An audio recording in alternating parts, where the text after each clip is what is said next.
આકાશવાણી અમદાવાદ વડોદરા. હવે સાંભળશો જામનગર જિલ્લાનો સમાચાર પત્ર. લેખક જગત રાવલ. જામનગર શહેર મધ્યમાં આવેલા MP શાહ મ્યુનિસિપલ ટાઉન હોલને અદ્યતન રિનોવેશન બાદ ખુલ્લો મૂકવામાં આવ્યો હતો. સાંસદ પૂનમબેન માડમ દ્વારા ટાઉન હોલ ખુલ્લો મુકાયો હતો. આ પ્રસંગે ધારાસભ્ય દિવ્યેશ અકબરી, મેયર વિનોદ ખીમસુરિયા, કમિશનર અને અન્ય આગેવાનો ઉપસ્થિત રહ્યા હતા. જામનગર રેડક્રોસ સોસાયટી અને જિલ્લા માહિતી કચેરી દ્વારા જામનગર જિલ્લાના પત્રકારો માટે આરોગ્યલક્ષી કેમ્પ યોજવામાં આવ્યો હતો, જેમાં મોટી સંખ્યામાં પત્રકારોએ આરોગ્ય તપાસણી કરાવી હતી. સ્વચ્છ ભારત મિશન અંતર્ગત રિલાયન્સ ફાઉન્ડેશનના સહકારથી 30 લાખ રૂપિયાના ખર્ચે જામનગર વોર્ડ નંબર 1ના બેડી પાસે નિર્માણ પામેલા પે એન્ડ યુઝનું લોકાર્પણ કરવામાં આવ્યું હતું. આ પ્રસંગે મેયર, ધારાસભ્ય સહિતના આગેવાનોએ ઉપસ્થિત રહ્યા હતા.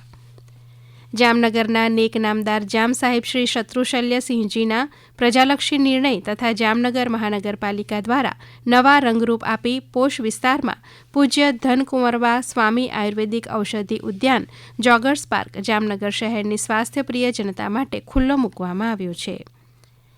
જિલ્લા કલેક્ટર કચેરીના સભાખંડ ખાતે સાંસદ પૂનમબેન માડમના અધ્યક્ષસ્થાને ડિસ્ટ્રિક્ટ કોઓર્ડિનેશન અને મોનિટરિંગ કમિટી દિશાની બેઠક યોજવામાં આવી હતી, જેમાં જિલ્લાના ઉચ્ચ અધિકારીઓ ઉપસ્થિત રહ્યા હતા. જામનગર શહેરમાં અનેક સેવાકીય પ્રવૃત્તિઓ ચલાવતી પારસધામ સંસ્થા દ્વારા 2000 ગરીબ પરિવારોને શિયાળાની કડકડતી ઠંડીમાં ગરમ કપડાં, ધાબળા, ચીકી, મેડિકલ સાધનોનું વિતરણ કરવામાં આવ્યું હતું. રાષ્ટ્રસંત ગુરુદેવ પરમ પૂજ્ય નમ્ર મુનિજી મસાની કૃપાથી પારસધામ જામનગર દ્વારા ગરીબોની સેવા માટે વધુ પ્રકલ્પનો પ્રારંભ કરવામાં આવ્યો હતો. રાજ્યની એકમાત્ર અદ્યતન લાઇબ્રેરી, જેમાં કોઈ વ્યક્તિની કે મેન્યુઅલીને કંઈ કામ કરવાનું રહેતું નથી.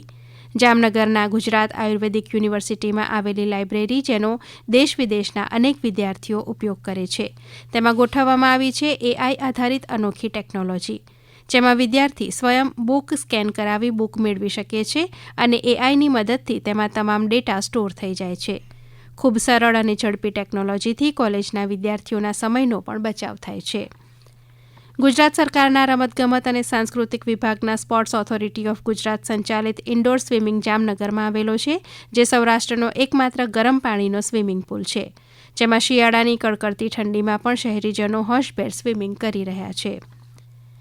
Jamnagar chamber of commerce and industries અને કોશિશ ફાઉન્ડેશન દ્વારા સાયબર ક્રાઇમ અને ડ્રગ અવેરનેસ માટેનો સેમિનાર યોજવામાં આવ્યો હતો, જેમાં રાજકોટ રેન્જના IG અશોકકુમાર યાદવ, જિલ્લા પોલીસ વડા પ્રેમસુખ ડેલુ અને ચેમ્બર ઓફ કોમર્સના પ્રમુખ બિપેન્દ્રસિંહ, કોશિશ ફાઉન્ડેશનના મહેબૂબભાઈ વહેવારિયા, સહારાબેન વગેરે ઉપસ્થિત રહ્યા હતા. આપ સાંભળી રહ્યા હતા જામનગર જિલ્લાનો સમાચાર પત્ર. લેખક જગત રાવલ. પ્રસારણ આકાશવાણીના અમદાવાદ વડોદરા કેન્દ્ર પરથી કરવામાં આવ્યું.